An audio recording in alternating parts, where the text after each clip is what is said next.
Bonjour à toutes et à tous. Ça y est, donc c'est la conférence d'après.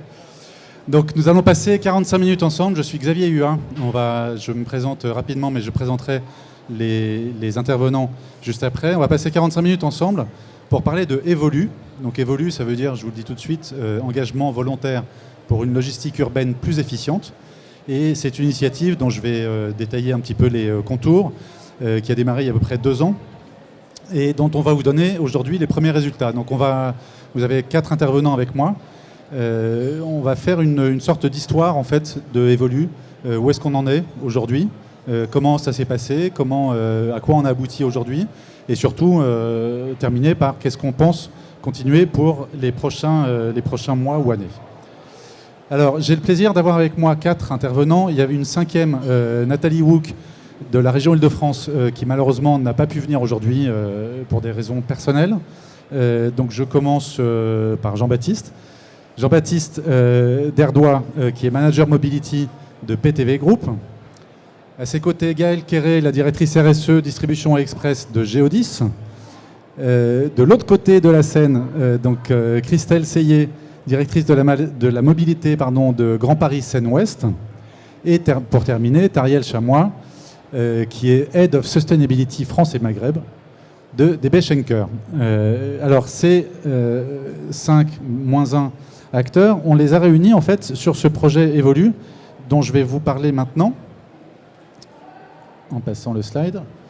Ce projet Evolu, donc engagement volontaire pour une logistique urbaine efficiente, qui fait appel en fait à beaucoup d'acteurs. Et vous allez voir en fait sur ce slide les différents acteurs qui sont impliqués dans cette initiative, qui est une initiative privée en fait au départ, et qui est à mettre au crédit en fait de 3 associations.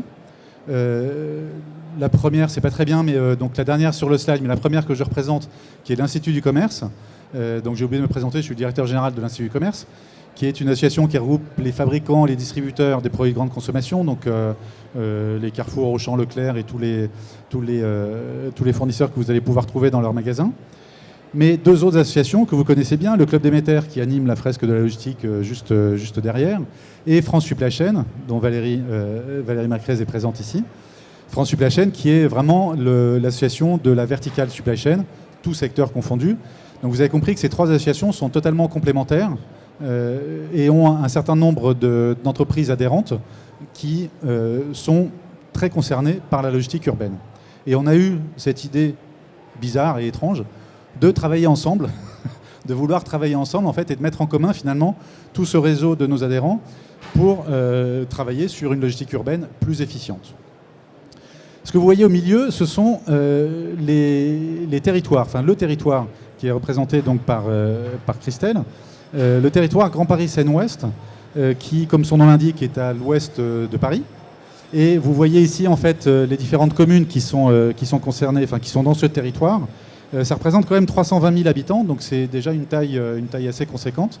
Un territoire avec une étendue qui est à la fois très urbaine, par exemple Boulogne-Billancourt ou Vanves sont des territoires qui sont extrêmement urbains, mais vous avez aussi des territoires un peu plus champêtres, on va dire, Marne-la-Coquette, tout à l'ouest de ce territoire, et vous avez un fleuve au milieu, vous avez la Seine, donc c'est finalement un territoire qui est très représentatif, avec des contraintes qui sont assez intéressantes pour la logistique urbaine. Et vous avez en dessous les sponsors et les partenaires techniques de ce projet. Donc les sponsors, la région Île-de-France, donc Nathalie ne peut pas être là malheureusement, mais la région Île-de-France qui subventionne cette initiative, qui subventionne ce projet, et j'y reviendrai juste après. Et les 3 partenaires que vous voyez ici, LLC, associé avocat, donc pour le cadrage juridique, qui était un point extrêmement important sur lequel on a passé beaucoup de temps pour vraiment donner un cadre juridique totalement sécurisé pour que les contributeurs, entre autres DB Schenker et Géodis, mais d'autres également, puissent partager leurs données en toute confidentialité. Et donc ça, c'est un travail qui a été extrêmement important pour cadrer l'aspect juridique de ce projet. Les 2 autres que vous voyez ici, PTV, donc, qui est représenté par Jean-Baptiste pour tout ce qui est traitement des données, mais je laisserai la parole à Jean-Baptiste qui vous expliquera tout ce qu'on a pu sortir avec les données qu'on a collectées, et Sprint Project, sur la gestion de projet et sur l'innovation, donc qui nous a beaucoup aidé pour aussi organiser cette conférence aujourd'hui. Alors, le projet en tant que tel, avait, pour ceux qui nous avaient suivis il y a 2 ans ou un petit peu plus, on avait présenté en fait ce projet avec plusieurs phases.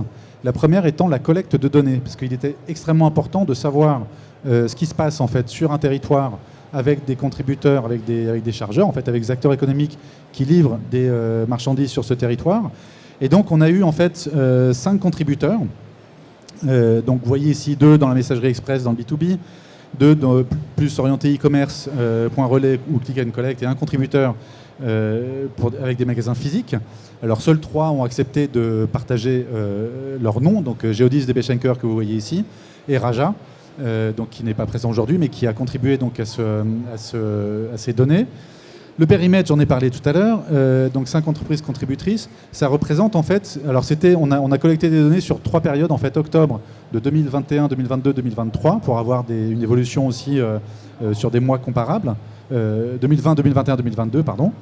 Et toutes ces données représentent quand même 400 livraisons ou ramasses par jour. Ça représente quand même un volume qui est assez conséquent. Alors on peut se dire, comme ça j'évite peut-être la question, oui, c'est que 5 contributeurs, mais ça représente finalement un volume de données qui est tout à fait pertinent et sur lequel on a des résultats qui sont très intéressants à partager. Donc voilà pour le projet Évolue en tant que tel. Et donc je devais passer la parole normalement à Nathalie. Ces slides sont présents ici. Je vais juste demander à Valérie de dire un petit mot peut-être. Merci. Oui, alors je n'ai pas la prétention de remplacer Nathalie Hook, pardon, c'est mieux, ok. Juste signaler qu'on est bien déçu qu'elle ne soit pas avec nous aujourd'hui, pour des raisons personnelles assez dramatiques. Néanmoins, je tiens vraiment à remercier la région Île-de-France d'avoir soutenu, bien sûr, financièrement le projet, sinon ça aurait été très compliqué pour nous, mais surtout de nous avoir soutenus tous, dans l'accompagnement, dans la démarche. Ce n'était pas que du financement. Donc je tenais à le signaler. Merci Valérie. Donc moi, juste en 2 mots, je ne vais pas non plus prendre ces slides, mais c'était surtout, je vais passer sur le suivant. L'idée était surtout pour Nathalie de montrer l'engagement de la région en fait, dans les différentes initiatives liées à la logistique urbaine, comme vous le voyez là. Pour avoir une meilleure connaissance des types de flux et de leur intensité. Donc vous voyez Évolue qui est au centre de ce slide. Il y a évidemment d'autres projets que la région finance. Donc l'idée était effectivement que Nathalie partage l'engagement de la région Île-de-France dans ces différentes initiatives, dont Évolue. Alors, ce qu'on va faire du coup maintenant, c'est qu'on va passer à la partie des résultats. Et donc c'est Jean-Baptiste qui va commencer.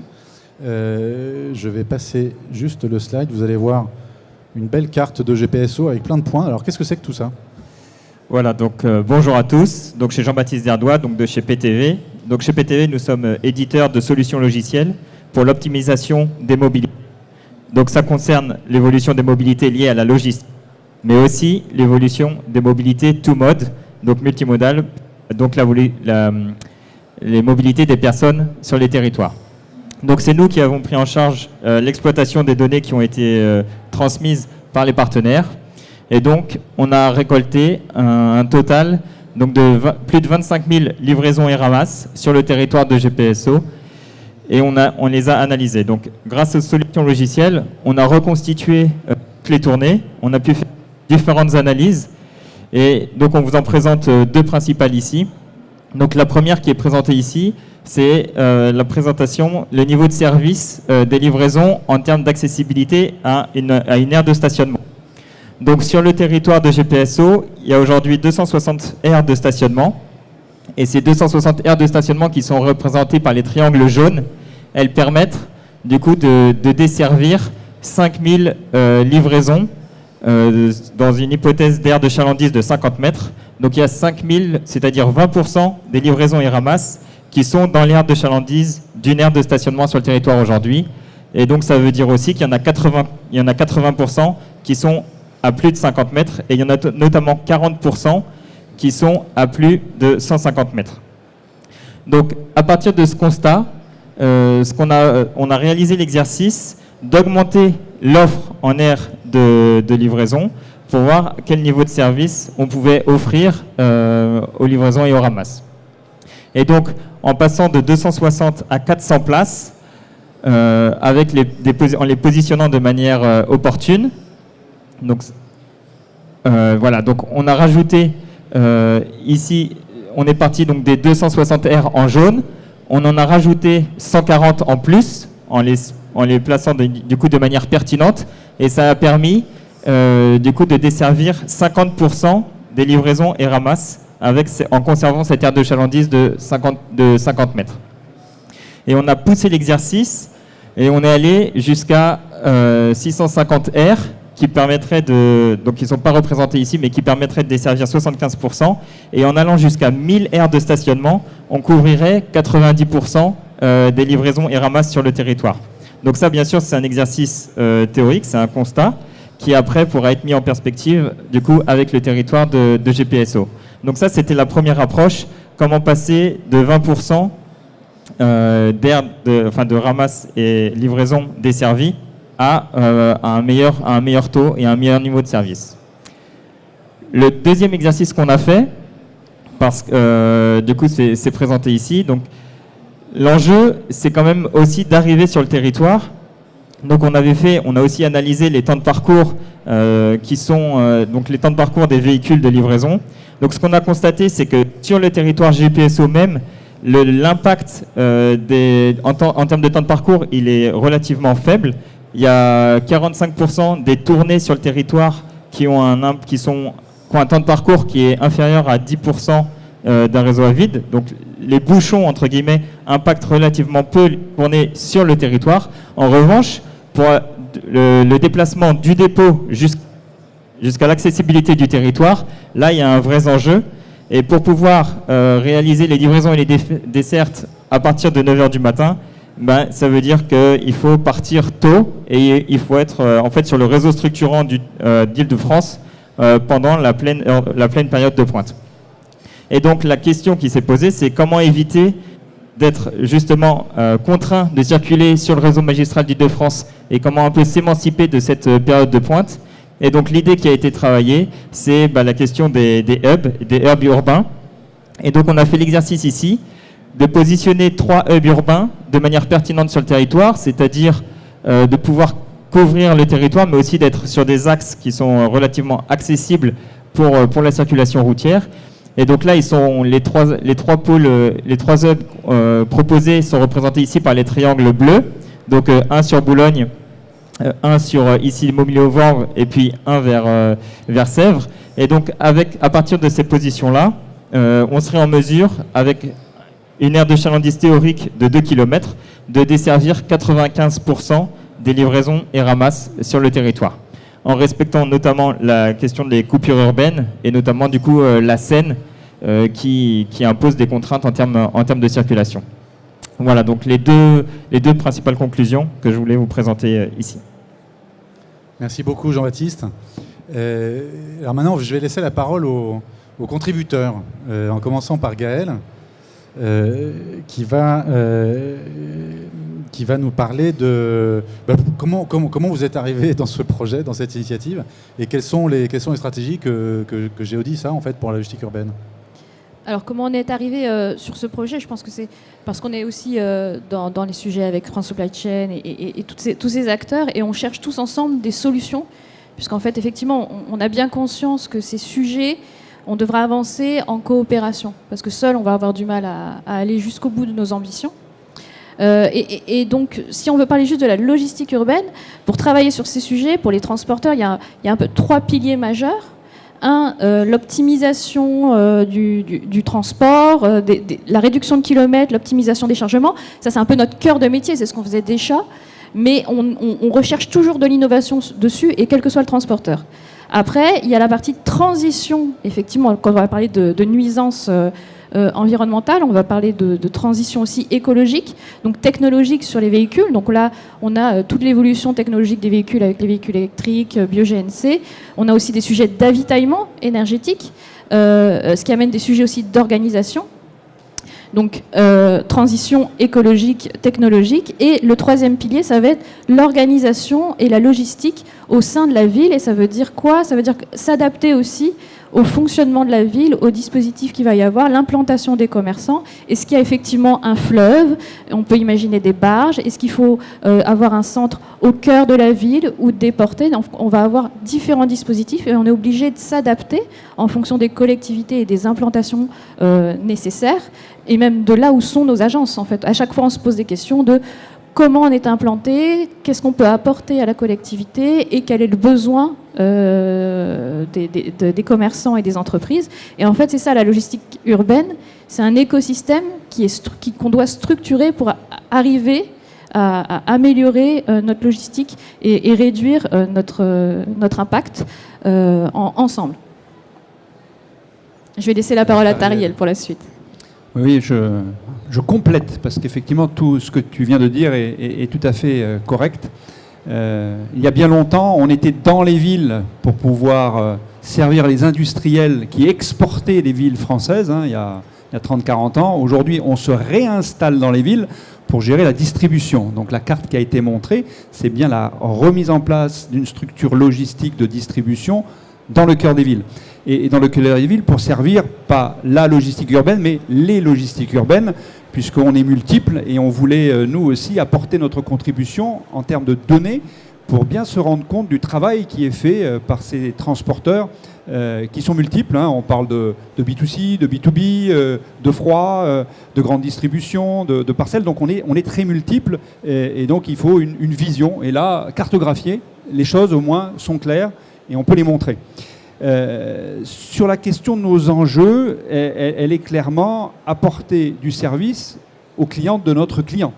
C'est-à-dire que on a un donneur d'ordre qui est généralement dans une zone industrielle, et puis notre mission, c'est d'aller livrer le client du client, c'est-à-dire dans la ville, et on l'a bien souvent considéré, non pas comme un client, mais comme un tiers acteur. Là, on remet la valeur autour de celui qui finalement a acheté le produit et qui va le consommer, si lui peut être un redistributeur, parce qu'on fait beaucoup de B2B pour nos deux organisations. Donc, il est là le sujet. Le sujet, c'est de servir le client du client. Et comme ça a été dit aussi, l'enjeu majeur pour nous, c'est d'arriver à réduire les externalités négatives de ce transport de marchandises, externalités qui sont bien souvent donc liées à la pollution sur le centre-ville, même si effectivement on génère aussi du carbone dans les centres-villes avec des véhicules thermiques carburant fossile. Néanmoins, l'enjeu majeur, il est quand même, c'est un enjeu de santé publique, de congestion et de sécurité. Donc c'est bien ça qu'on essaie de régler en recartographiant l'installation des plateformes et pour optimiser cette distribution.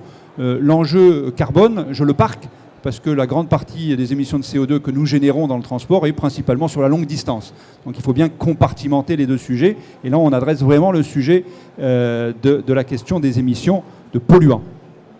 Et tout ça a des répercussions, évidemment, sur la question sociale, puisque quand on transforme la manière dont on opère dans les villes, avec des véhicules alternatifs, peut-être des vélos cargo, on retrouve des barycentres complètement différents. On électrifie aussi beaucoup, et puis après on a d'autres énergies aussi, mais il faut accompagner les conducteurs et le personnel qui travaillent dans ces centres urbains et qui peut-être vont aller vers l'utilisation de bornes électriques et donc tout l'accompagnement pédagogique qu'il faut faire pour bouger tout ça, ne serait-ce que sur le quotidien, mais aussi dans la mise en place des infrastructures.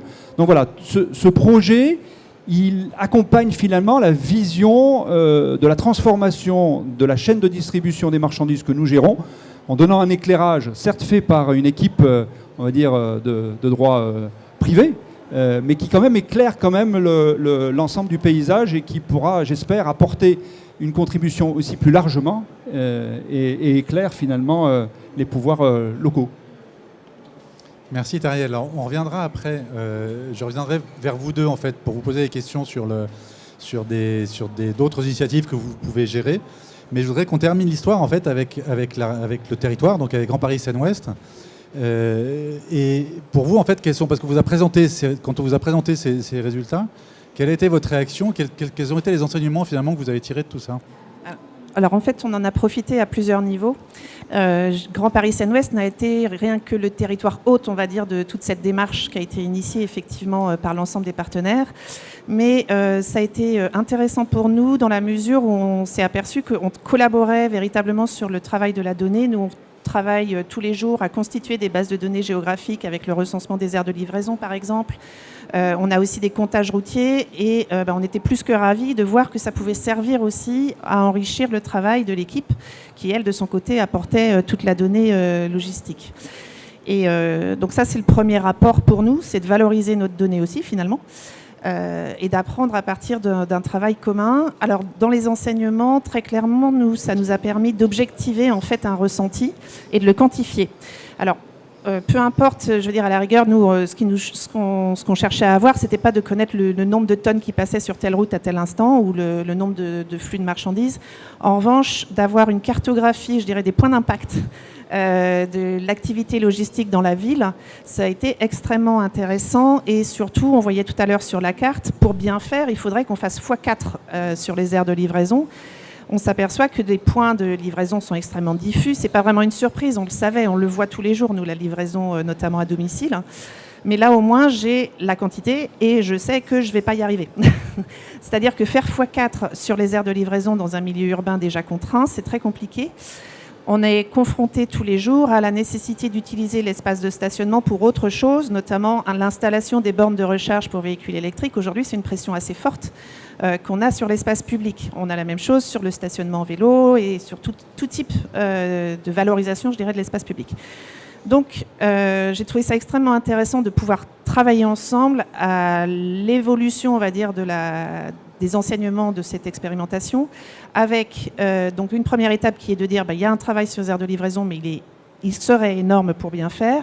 Et donc, le fait que soit amenée la question des espaces logistiques urbains, ça a été également très intéressant de voir que ce n'était pas juste deux idées complémentaires, mais c'est que le fait de ne pas pouvoir avancer sur l'une va aussi nécessiter qu'on avance sur l'autre.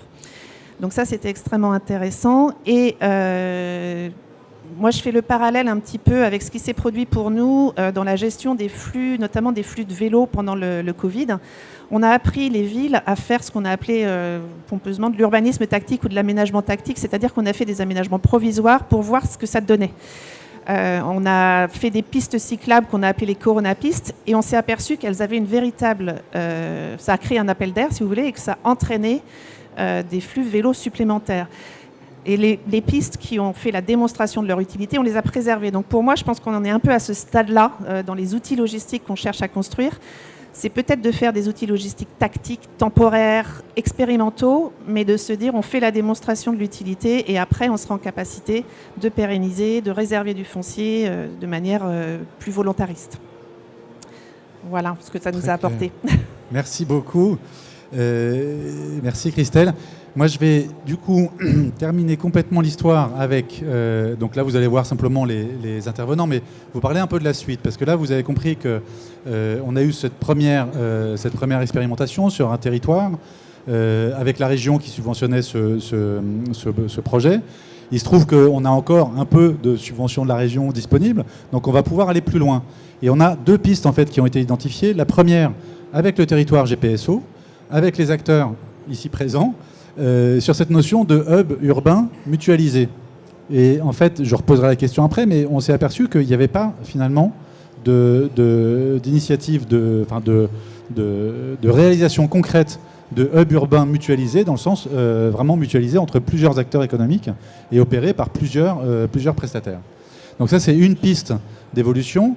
L'autre piste, qui était celle en fait poursuivie à l'origine de ce projet, en fait c'était quelque chose qu'on avait en tête dès le début de ce projet Évolu, qui était d'essayer de modéliser une approche, une sorte de kit en fait d'outils pour aller voir les collectivités en disant si vous voulez gérer de la manière la plus efficace possible la logistique urbaine dans votre territoire, on vous apporte en fait toute une méthodologie.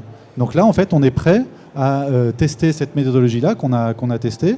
On est prêt à la tester sur un autre territoire alors qu'on n'a pas identifié aujourd'hui, mais qui pourrait être pas simplement autour de Paris, qui peut être ailleurs, parce qu'il y a des initiatives, et je reposerai la question tout à l'heure à Géodis et à DB, mais il y a des initiatives qui existent dans pas mal de régions, donc ce serait intéressant en fait qu'on les passe en fait sous ce tamis évolue et qu'on les passe en fait avec cette méthodologie-là.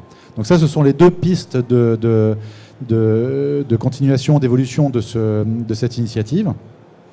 Voilà, donc j'ai terminé finalement l'histoire qu'on voulait raconter de où on est évolue et qu'est-ce qu'on souhaite faire maintenant. Et avant de passer la parole, j'espère que vous avez des questions, mais moi j'ai déjà des questions en fait pour nos deux intervenants, en particulier Géodis et DB, justement sur ces initiatives qui existent, parce que je dis qu'il n'y a pas de hub mutualisé, de hub urbain mutualisé. Est-ce que c'est vrai ou est-ce que c'est faux? Tariel, tu veux démarrer ou... Oui, je peux démarrer. On est lauréat des trophées Eve il y a 3 jours maintenant pour la mutualisation entre Steph et Schenker sur Rennes. Bon, bah, je dis n'importe quoi. Avec les triporteurs français et Carriole et Fleximodal. Donc, non, la mutualisation, il y en a plein dans le monde du transport. C'est un leurre que de dire qu'il n'y en a pas. Ceux qui ne mutualisent pas ne sont plus là. Voilà. Une facture sur 3 dans le monde du transport est facturée d'un transporteur à un autre transporteur. Donc, indéniablement, il y a de la mutualisation. Mais c'est un peu comme l'ISO 9001, il y a de l'amélioration continue. D'accord, donc je raconte n'importe quoi, mais on peut faire encore mieux. Évidemment qu'il y a encore des marges de manœuvre fantastiques. Sur l'immobilier, on en a parlé, sur le dernier kilomètre, sur les trains, sur plein de sujets. La mutualisation peut encore gagner des parts, et non, je crois vraiment dans l'amélioration continue de ce sujet. Je crois que ça ne finira jamais. D'accord. Gaël, est-ce que vous avez des exemples pour le coup, alors mutualisés ou non, mais de hub logistique urbain? Je vais continuer avec ce qu'a dit Tariel, parce qu'on n'a pas parlé de barge, mais on a aussi à Strasbourg. Nous, on a aussi un dispositif avec une agence qui est située justement proche du port d'un embarcadère fluvial pour Strasbourg, et un partenariat avec ULS qui opère cette barge qui arrive en centre-ville, et en centre-ville avec des livraisons en vélo-cargo. Donc il y a effectivement des partenariats au sein du monde du transport pour trouver des solutions, parce qu'on ne peut pas avoir effectivement tout le panel de solutions à nous tout seuls. Très clair. Et j'avais une petite question avant de vous laisser la parole. Une petite question pour Christelle. Quand on préparait en fait cette table ronde, j'aime pas trop ce terme-là, mais cette scène, cette histoire, vous avez en fait dit, mais finalement c'est assez intéressant, il y a pas mal d'acteurs sur le salon qu'on retrouve dans d'autres univers. Donc c'est vraiment en fait votre rôle de gestion de l'espace urbain finalement. Est-ce que vous pouvez poursuivre un petit peu là-dessus? Oui, c'était assez intéressant de voir que pour la gestion des services publics, pour la gestion de la ville, on retrouve finalement des fournisseurs de solutions que j'ai reconnus sur le salon. Alors, ce n'est pas les mêmes équipes, mais que ce soit pour la gestion de la donnée, pour les capteurs, pour effectivement l'optimisation des flux avec des flux type flux de paiement avec nos usagers. J'ai l'impression qu'on a beaucoup d'acteurs en commun et c'est assez... je pense qu'ils ont un rôle à jouer aussi pour qu'on arrive à travailler ensemble. Très clair, merci beaucoup. Alors maintenant, je m'adresse à vous. Si vous avez des questions, si vous avez des précisions à nous demander à l'un ou à l'autre, on a été très très clair. Si, oui, il y a toujours une question. Est-ce que... alors attendez, je vais vous passer le micro. Merci. Alors ça ne va pas être une question, mais ça va être une réponse à Xavier. En termes d'immobilier logistique urbain, je vous mets au défi de me montrer un exemple de mutualisation. La prochaine mutualisation qui va avoir lieu, c'est peut-être entre UPS et Point P dans le nouvel hôtel logistique urbain qui vient d'être ouvert aux Ardoines à Vitry. Aujourd'hui, la mutualisation en tant que telle sous un même bâtiment utilisant la même cour d'activité. Je ne vous parle pas d'un multi-user dans un entrepôt de 100 000 où il y aurait X nombre de locataires. Aujourd'hui, il y a peu d'exemples de mutualisation d'immobilier logistique et de surcroît urbain. On est, Lyon, HLU, en cours d'ouverture, enfin ouvert depuis début janvier, HLU, La Poste, Schenker, dans le même bâtiment. On n'est pas sur les mêmes plans. Oui, mais la construction du bâtiment a été conceptualisée sur la même structure. Oui, on est sur les mêmes structures, mais on n'utilise pas les mêmes outils. Aujourd'hui, il y a la RATP qui met à disposition des surfaces, mais là encore, c'est en temps partagé. C'est lorsque RATP n'intervient pas, il met à disposition des surfaces. Et ce sont les mêmes surfaces qui sont mutualisées. Dans le HLU du port d'Édouard Herriot, il y a un partage qui est fait, mais chacun a ses propres surfaces et la Poste ne va pas venir chez DBS. Non, effectivement, puisqu'on a des horaires d'opération qui sont les mêmes, donc il n'y a pas de possibilité de mutualisation. La mutualisation se fait quand il y a une convergence, une différence, quand les horaires, par exemple, peuvent être différents. Donc ça peut être le cas, effectivement, une opération de nuit par rapport à une opération de journée. Là, dans un cas de figure comme celui-ci, on est effectivement sur les mêmes horaires d'opération, donc la mutualisation se fait sur le lieu en tant que tel, sur l'entrée et l'opération, mais pas sur l'opération de cross-docking, effectivement, oui. Est-ce que vous avez d'autres questions dans la salle? Non? Sûr? Alors moi, j'ai une autre question qu'on ne voulait pas poser, mais il y a une actualité sur les ZFE, donc, qui est sortie ce matin, qui sont donc les contraintes sont, si j'ai bien compris, les contraintes baissent. Donc il y a de moins en moins de ZFE qui sont vraiment contraignantes. En fait, il ne reste plus que Paris et Lyon, en clair. Qu'est-ce que ça veut dire en fait pour vous deux, peut-être encore DB et Géodis, parce que finalement on s'est dit que cette question était un peu éloignée de Evolu, mais finalement ça rentre dedans parce que c'est de la logistique urbaine. Et du coup, qu'est-ce que ça veut dire pour vous? Enfin, quelle est votre réaction là-dessus? Je regarde Tariel, mais Gaël en premier. Alors, sur les ZFE, ça donne des contraintes, mais ça donnait aussi une dynamique. Ça a poussé un certain nombre d'acteurs à s'engager et à accélérer, en fait. Donc, DB ou Géodis, on s'est engagé sur ces sujets, on a investi, on a des véhicules électriques, bio-GNC, et en fait, ça donnait une certaine dynamique. Alors, certes, le calendrier était certainement un peu trop ambitieux sur les dates, mais ralentir d'un coup le calendrier comme ça amène tout d'un coup à casser un rythme, à casser une dynamique. Et je pense que ça accompagnait et ça cadrait toutes ces initiatives. Donc nous, on est plutôt favorable, effectivement, à aller plus loin et à continuer sur ces réglementations. Bien sûr, si on pouvait être concerté et avoir un calendrier, on va dire, raisonnable par rapport à nos contraintes technologiques, parce qu'on n'a pas toutes les solutions pour tout. L'avitaillement aussi en énergie, parce que c'est aussi ça la difficulté, hein. Comme disait Christelle, on a des difficultés aussi pour avoir les bornes aux bons endroits, les infrastructures, l'avitaillement énergétique n'est pas si simple que ça. Donc c'est pas vraiment une bonne nouvelle pour nous, en tout cas, cette baisse de restrictions.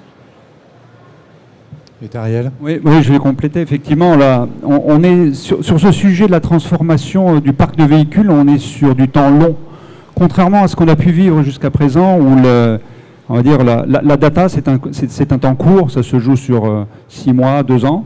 Les véhicules, ça se joue sur 3 à 10 ans. Et l'immobilier, ça se joue plutôt sur 10 à 30 ans. Quand on touche à la transformation du parc de véhicules, cette fois-ci, avec la transformation énergétique, on ne touche plus qu'aux véhicules, on touche surtout aux infrastructures.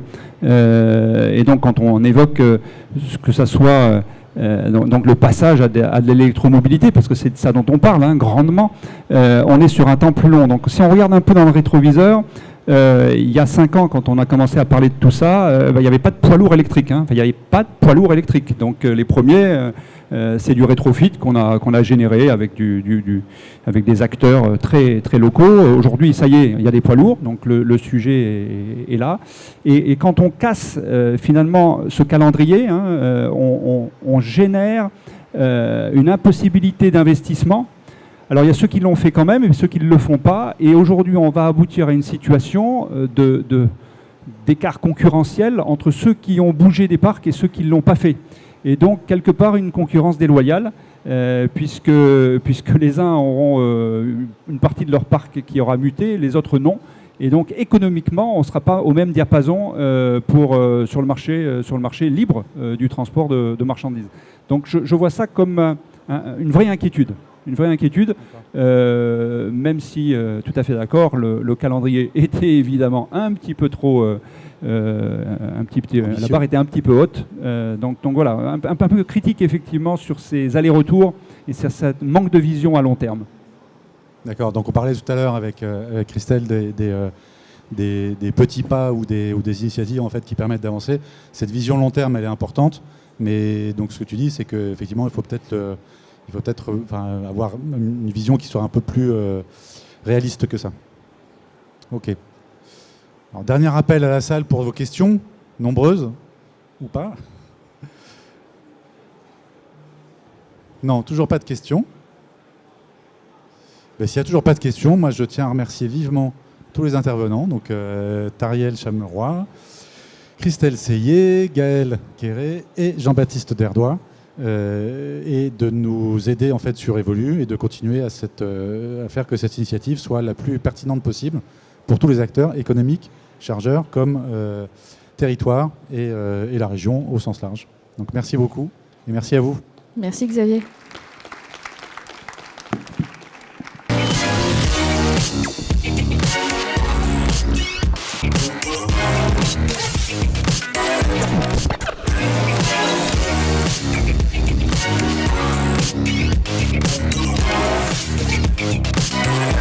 Thank you.